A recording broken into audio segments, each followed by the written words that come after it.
Mis hermanos, sean muy bienvenidos a este podcast titulado Josué, un ejemplo que trasciende, donde exploraremos la fascinante vida de este varón que sin duda será un viaje inspirador y lleno de aprendizaje y reflexión, pues conversaremos sobre lo interesante de este personaje bíblico desde sus momentos más desafiantes hasta los más triunfantes. Soy el hermano Matías Cáceres y le invito a acompañarnos en este primer episodio.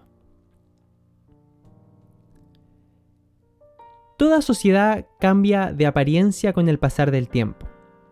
Sus normas y culturas se van desconociendo a sí mismas, haciendo que lo que antes era llamado bueno, hoy se le llame malo. Pero el Dios inmutable no tiene sombra de variación, es el mismo ayer, hoy y por los siglos. A través de la vida de Josué, observaremos a un varón del agrado de Dios.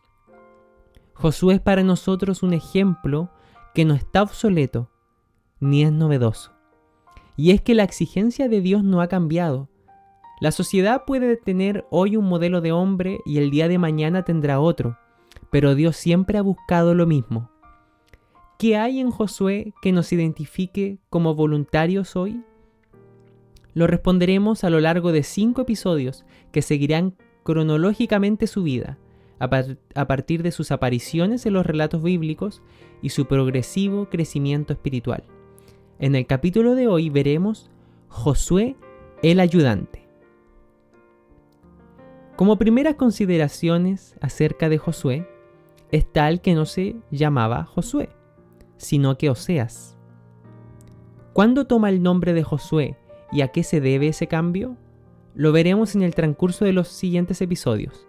Mientras tanto, lo llamaremos Oseas.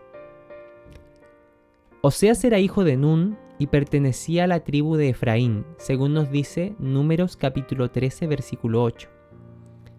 En el Antiguo Testamento aparece nombrado en el libro de Éxodo, Números, Deuteronomio, Jueces y principalmente en el libro que lleva su nombre, Josué. Este nació en Egipto no mucho antes que Dios libertara a su pueblo de la esclavitud, ya que entre sus primeras apariciones en el libro de Éxodo se refieren a él como un joven. La primera vez que oímos hablar de Oseas está en Éxodo capítulo 17, versículo 9. Israel estaba acampando en el desierto en un lugar llamado Refidim, muy próximos a llegar al famoso monte Sinaí. En ese lugar estaban quejándose de la falta de agua, cuando Dios le pide a Moisés golpear la piedra que dará de beber al pueblo desde aquí en adelante. La Biblia dice que ellos estaban tentando a Dios, diciendo, ¿está pues Jehová entre nosotros o no? Lo que vendría ahora sobre ellos ayudaría a responder esa pregunta. Estando en Refidim, vino contra ellos el pueblo de Amalec. Recordemos que si bien tenemos la imagen de un pueblo israelita adiestrado en la guerra, para este momento nunca habían enfrentado a nadie. Su trayectoria como pueblo era corta, habían crecido en esclavitud y lo que pudo ser un enfrentamiento con los egipcios fue peleado por Dios, no por ellos.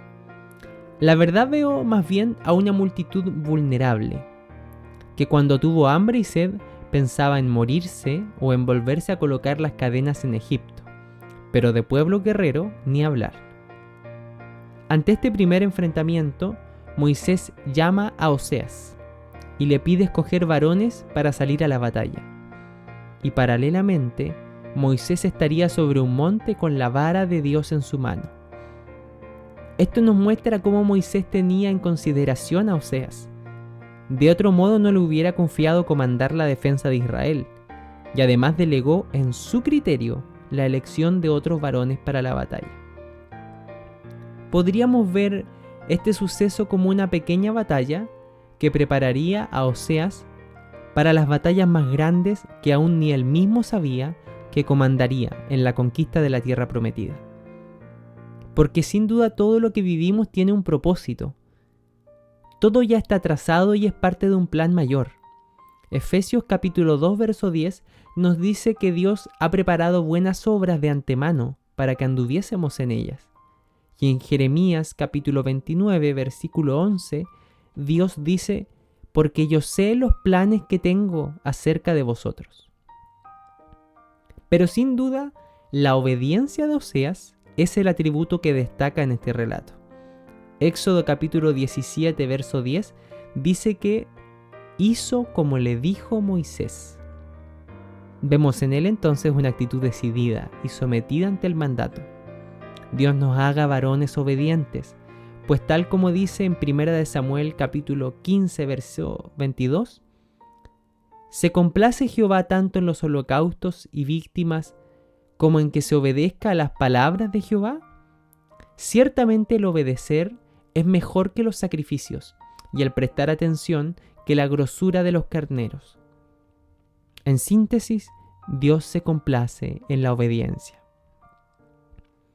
Finalmente debemos puntualizar que la victoria no estaba en manos de las habilidades guerreras de Oseas. Todo dependía de lo que ocurría en el alto del monte. Cuando Moisés mantenía en alto su vara, Israel se fortalecía, pero cuando bajaba sus brazos era Amalec quien se fortalecía. Con la ayuda de Aarón y Hur, Moisés pudo mantener la vara de Dios en alto, dando la victoria al pueblo de Israel. Cuando la batalla hubo terminado, edificaron un altar al que llamaron Jehová Nisi, que significa Jehová es mi estandarte. Todo pueblo batalla bajo un estandarte, que dice a qué nación pertenecen y en nombre de quién pelean. Lo vivido en Refidim recordaría para siempre al pueblo de Israel que cuando llevaran en alto la bandera de Dios siempre vencerían. Por lo tanto, Oseas no era sino un personaje secundario en la batalla. Comandaba a los soldados, pero la victoria dependía de Dios. Durante toda la etapa inicial de su vida, Oseas ocuparía ese lugar, el de ayudante, el de servidor, el que está en la sombra sin tomar mucho protagonismo. Ya en el monte Sinaí, vemos la siguiente aparición de Oseas. Dios le pide a Moisés subir el monte para recibir una gran revelación, la ley. Moisés va acompañado de Aarón y sus 2 hijos, así como de 70 ancianos de Israel. En breves palabras, lleva a personas distinguidas y honradas entre el pueblo por sus funciones o por su sabiduría. Pero el libro de Éxodo capítulo 24 versículo 13 nos dice que Moisés subió al monte acompañado también de Oseas, a quien llama su servidor. Hay que decir que aquella honra para Oseas debió ser importante, pero él solo iría para acompañarle hasta cierto punto del trayecto. Éxodo capítulo 24 versículo 2 nos dejan claro que solo Moisés estuvo hablando con Dios. Nadie más podía acercarse. ¿Cómo no identificarnos con Oseas entonces? Pues todos hemos ocupado o estamos ocupando actualmente ese lugar, al que en silencio escucha, acompaña y observa. Que la ansiedad por servir a Dios no nos haga querer pasar por encima de este proceso necesario, como es ocupar la silla del ayudante, del que escucha y recibe influencia de otros. Recordemos que al conocer a Cristo, hemos nacido de nuevo y nadie nace siendo adulto. Primero tuvimos que aprender a ir creciendo y madurando. Oseas, en este momento de su vida, se encuentra en esa etapa de preparación. Recordemos también las palabras del apóstol Pablo hacia Timoteo con respecto a los requisitos para quienes tuvieran autoridad entre el pueblo. Uno de ellos era que éste no fuera un neófito, es decir, un recién convertido, porque cual niño recién nacido aún no tiene la madurez necesaria para tomar responsabilidad. Necesita una etapa de preparación. Por ello las palabras de Jesús hacia los 11 apóstoles en Mateo capítulo 28 versículo 19, cuando les dice: vayan y hagan discípulos de todas las naciones. Es decir, que no solamente debían predicarles el evangelio y llamarlos al arrepentimiento, era vital un discipulado. Discípulo es quien se dedica a aprender. Y Oseas, tal como nosotros, se encontraba en una etapa de su vida dedicada a aprender, observando a Moisés. Finalmente, cuando Moisés recibe las tablas de la ley y se dispone a descender el monte junto a Oseas, tienen una pequeña conversación debido a los ruidos que percibían a lo lejos en el pueblo.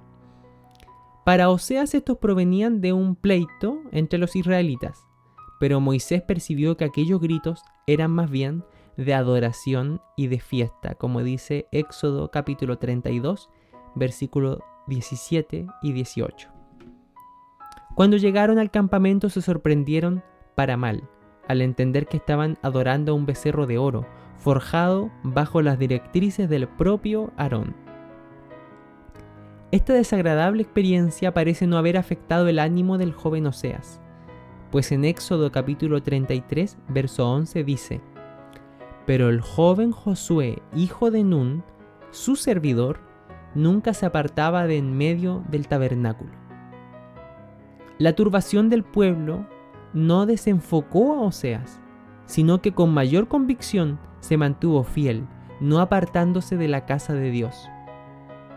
Oseas, el ayudante de Moisés, reflejó en su actitud y en sus obras lo que la palabra demanda para un servidor.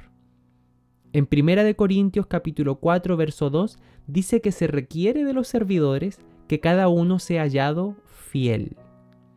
Por su parte, Jesús dice en Juan capítulo 12, verso 26, «Si alguno me sirve, sígame, y donde yo estuviere, allí también estará mi servidor. Si alguno me sirviere, mi Padre le honrará». Oseas estaba donde tenía que estar, con suma fidelidad. Estuvo al lado de Moisés cuando se le requirió y nunca se apartó de la casa de Dios. Su prioridad queda clara ante todos nosotros. Donde estuviera el Señor, allí se encontraba sirviendo Oseas. Y veremos cómo en los siguientes episodios su ayuda y servicio serían honrados por Dios. Para concluir, esta primera etapa de su vida refleja un periodo de preparación espiritual.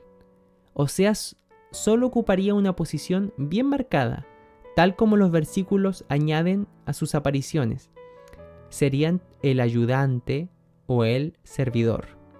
Aún no era una figura protagónica del liderazgo del pueblo, sino que estaba observando la labor de Moisés, sin saber que Dios también lo observaba a él, considerándolo para cosas que él nunca imaginó. El pueblo de Israel continuó su camino hasta llegar al desierto de Parán, donde la vida de Oseas sería marcada por un nuevo hito. ¿Qué sucederá? Lo veremos en el capítulo siguiente. Que la gracia del Señor sea con cada uno de nosotros. Le invito a compartir lo que ha escuchado para bendecir la vida de sus hermanos. Nos vemos en el siguiente episodio de Josué, un ejemplo que trasciende.